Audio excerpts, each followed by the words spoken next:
नमस्कार, इन खबर में आपका स्वागत है। बिहार में पोस्ट इलेक्शन ऑपरेशन शुरू हो गए हैं।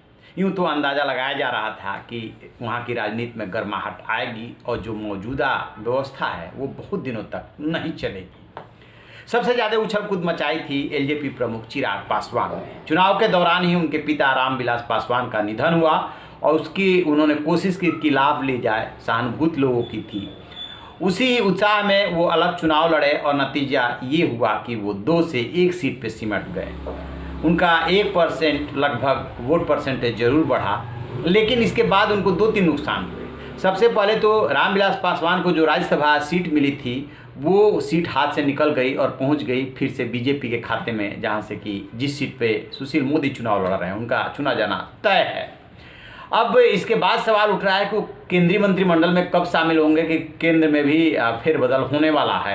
रामविलास पासवान केंद्रीय मंत्रिमंडल में थे, तो लिहाजा उनको ये निर्देश दिया गया कि जो नीतीश कुमार हैं उनसे जो है उन पे आप अटैक कम कर दीजिए और इससे ठीक कीजिए ताकि एनडीए में बने रहें, क्योंकि बिहार एनडीए से तो अलग हो ही चुके हैं। यहाँ पे जो नेशनल लेवल पे एनडीए है उसमें से अलग होने की नौबत न आए, क्योंकि बीजेपी अभी नीतीश कुमार को नाराज नहीं कर सकती। ये सब कुछ चल ही रहा था कि उनकी पार्टी में उथल पुथल हुई है। दरअसल हुआ क्या था कि हार के बाद उन्होंने सभी पार्टी के डिस्ट्रिक्ट विंग्स जो है उसको भंग कर दिया था, जो यूनिट्स हैं डिस्ट्रिक्ट की, प्रकोष्ठों को भी भंग कर दिया था। लेकिन एक प्रदेश महासचिव हैं केशव सिंह, उन्होंने बगावत कर दी तो फिर प्रिंस राज जो प्रदेश अध्यक्ष हैं उन्होंने पार्टी से उनको 6 साल के लिए निष्कासित कर दिया। तो केशव सिंह यही नहीं रुके, राजनीतिक दलों में ये होता रहता है। उनका कहना ये है कि 30 जिलों की इकाई उनके साथ है, इसके अलावा राष्ट्रीय और प्रदेश इकाई भी उनके साथ है और वो अलग एलजेपी पासवान गुट बनाएंगे, यानी कि चिराग पासवान के नेतृत्व को चुनौती, उनको करारा झटका। यदि केशव सिंह जितना दावा कर रहे हैं उससे थोड़ा कम भी लेकर के और अलग पासवान गुट बनाते हैं तो फिर ये चिराग पासवान के लिए बहुत बड़ा सेटबैक होगा। दरअसल आप वीडियो में देखेंगे जो चिट्ठी जारी किया है प्रिंस राज ने कि किस तरीके से चिराग पासवान के निर्देश पे आपको पार्टी से निकाला जा रहा है। उसके जवाब में उन्होंने एक फेसबुक पोस्ट किया है केशव सिंह ने और बताया है कि एनडीए की सेवा से मेवा नहीं मिलने वाला है। आप रामविलास पासवान के जो आदर्श थे उसको धक्का पहुँचा रहे हैं, उसको चोट पहुँचा रहे हैं और फिर आगे जो बातें आ रही हैं उसके मुताबिक वो रामविलास पासवान गुट एलजेपी बनाएंगे, यानी कि एलजेपी में टूट। और एलजेपी में यदि टूट होती है तो स्वाभाविक रूप से आगे की चुनाव की तैयारी के लिए जो चिराग पासवान ने कार्यकर्ताओं की मीटिंग की थी, जमुई गए थे और वहाँ पे बोले थे कि आप लोग अभी से अगले इलेक्शन के लिए तैयार रहिए, उसमें इशारा यही था कि संभवतः ये सरकार 5 साल नहीं चल पाएगी, बहुत सारी चुनौतियाँ हैं, लिहाजा आप तैयारी रखिए पूरी।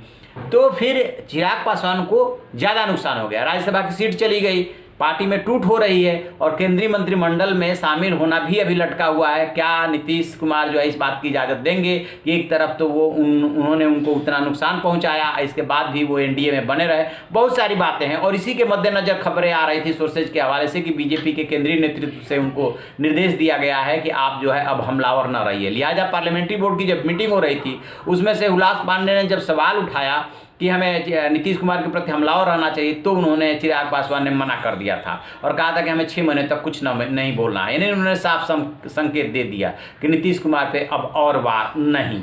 तो क्या चिराग पासवान ने कई गलतियां कर दी?